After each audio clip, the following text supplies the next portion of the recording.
Hi எல்லாரும் எப்படி இருக்கிறீங்க? நல்ல சுகமா இருக்கிறேன்னு நான் நினைக்கிறேன். இந்த வீடியோ கொஞ்சம் பார்த்துட்டு நில்லுங்க.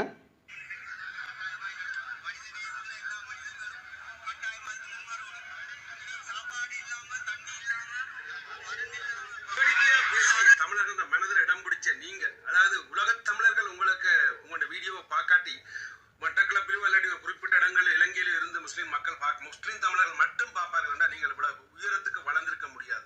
அதை நீங்க புரிந்து கொண்டு, அதாவது நீங்கள் வேடிக்கையாகத்தான் எல்லாம் கதைப்பீர்கள், பார்க்கும் பொழுது உண்மையை சொல்ல அருமையாக இருக்கும் உங்களோட வீடியோக்கள் அனைத்தும்.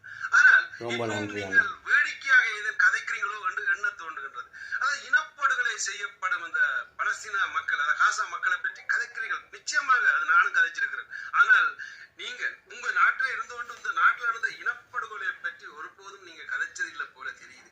அதுதான் எங்களுக்கு ஒரு மனக்கவலை. உங்களை நானும் வீடியோவில் ஃபாலோ பண்ணித்தானே வச்சிருக்கிறேன். ஸோ அப்படி கொத்த என்ன எங்கண்ட இனம் சாகும் பொழுது, உங்கண்ட இனம் சாகும் பொழுது கதைக்கவில்லையே.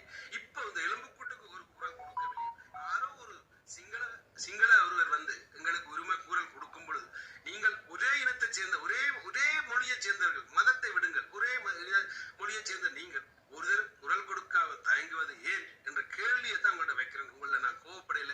நிச்சயமாக நாங்கள் உங்களுக்கு துரோகம் செய்திருக்கலாம், நீங்கள் எங்களுக்கு துரோகம் செய்திருக்கலாம். எல்லாம் மறந்து ஒற்றுமையா பயணிக்கத்தான் இந்த வீடியோ என்றதை சொல்லிக்கொண்டு விடைபெறுகிறேன். நன்றி, வணக்கம்.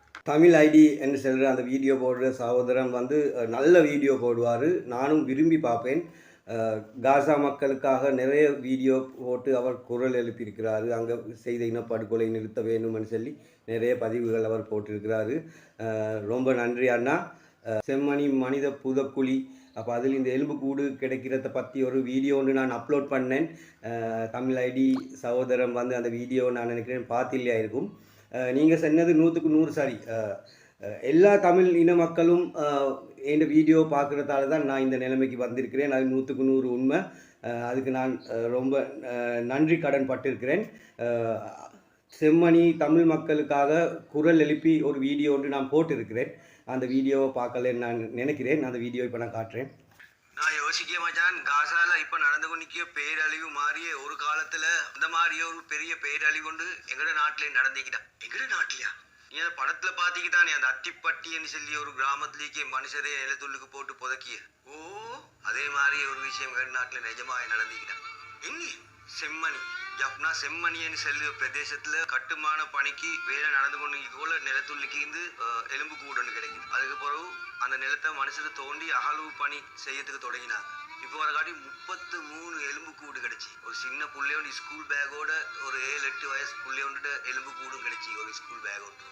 அந்த 33 எலும்பு கூடுலேயும் சின்ன பிள்ளைகள் நிற்கிறாங்க, வயசானவங்க இருக்கிறாங்க, இளைஞர்கள் இருக்கிறாங்க, தாய்மார்கள் இருக்கிறாங்க. உயிரோடு இருக்க போல மண்ணுக்கு மேலே எவ்வளோ எதிர்பார்ப்போடு வாழ்ந்திருப்பாங்க. அந்த எதிர்பார்ப்பு எல்லாத்தையும் குழி தோண்டி பொதிச்சு இப்போ எலும்பு கூடா மாறிக்கு. கவலைக்குரிய விஷயம் என்ன சொன்னால், இது வந்து ஊடகங்கள்ல மிச்சமும் அவ்வளோ பெருசாக பேசப்படுகிறது.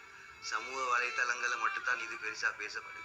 நிலத்துக்குள்ளேருந்து 33 எலும்பு கூடு கிடைக்கிறேன்னு சொன்னா ஊடகங்கள் இதை எவ்வளோ பெருசாக பேசணுமான விஷயம் உண்டு. ஏன்னா நாங்கள் காசாக்கு போராட்டம் செய்த மாதிரியே அந்த மக்களும் அந்த எலும்பு கூடுகள் யார்ட எலும்பு கூடுகள் எப்படி புதைக்கப்பட்டன்னு சொல்லி ஒரு நீதி வேண்டி போராட்டமும் செய்தாங்கண்ணா. இது எங்கட நாட்டில் நடந்திக்க ஒரு விஷயம் சுற்றி எங்கட நாட்டு அரசாங்கம் தான் இதை பொறுப்பு. ஓகே தமிழ் ஐடி சகோதரரே, தேங்க்யூ வெரி மச் உங்கள் பதிவுக்கு. நீங்கள் இந்த வீடியோவை பார்த்தில்லையாயிருக்கும். பார்த்துருந்தால் நிச்சயமாக எனக்கு தேங்க்ஸ் பண்ணி ஒரு வீடியோ போட்டிருக்கும். உங்களோட வீடியோவை நான் விரும்பி பார்க்குறேன். அது மட்டும் இல்லை, இங்கே இந்த புலம்பெயர்ந்த மக்கள், அப்போ UK, கனடா, ஃப்ரான்ஸ், அந்த மாதிரி நிறைய கண்ட்ரியில் இருக்கிற மக்கள் எல்லாம் வேண்ட வீடியோ பார்க்குறேன். எங்களோட தமிழ் சகோதரர்கள் எல்லாம் வேண்ட வீடியோ பார்க்குறேன். ஸ்ரீலங்காவுக்கு வந்தால் கட்டாயமாக எங்களோட வீட்டுக்கு வந்து என்ன பார்த்துட்டு தான் போவாங்க. UK, கனடா, ஃப்ரான்ஸ், லீக்கிய மக்கள் எல்லாம். நேற்று கூட ஒருத்தர் வந்து இன்னும் கூட பேசிட்டு போனார், ஜப்னா சேர்ந்த சகோதரன் உண்டு.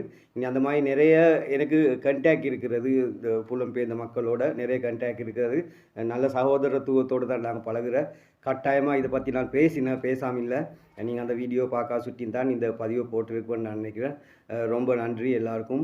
மனித புதக்குழியில் இருக்கிற அதை 33 எலும்பு கூடு கிடைச்சேன்னு சொன்ன உடனே சரியான மாதிரி மனக்கவலையாக இருக்கிறது. இனி அதை பற்றி நான் வீடியோன்னு போட்டிருக்கிறேன். இன்னும் முன்னுக்கு வீடியோ போடுவேன் கட்டாயம். அரசாங்க தரப்பால் ஒரு நீதி வழங்கப்படணும். இது எப்படி நடந்துன்னு சொல்லி மனுஷர்கிட்ட முன்னுக்கு வந்து இதை செல்லணும். அரசாங்கத்தில் அது கடமை. இனி அதை பற்றி நாங்கள் இதுக்கு ஒரு நீதி கிடைக்காட்டியும், இதுக்கு ஒரு நியாயம் கிடைக்காட்டியும் நாங்கள் இதை கைவிட மாட்டோம். இதுக்கு பின்னால் ஃபாலோ பண்ணி கொண்டே தான் நிற்போம். ரொம்ப நன்றி அண்ணா.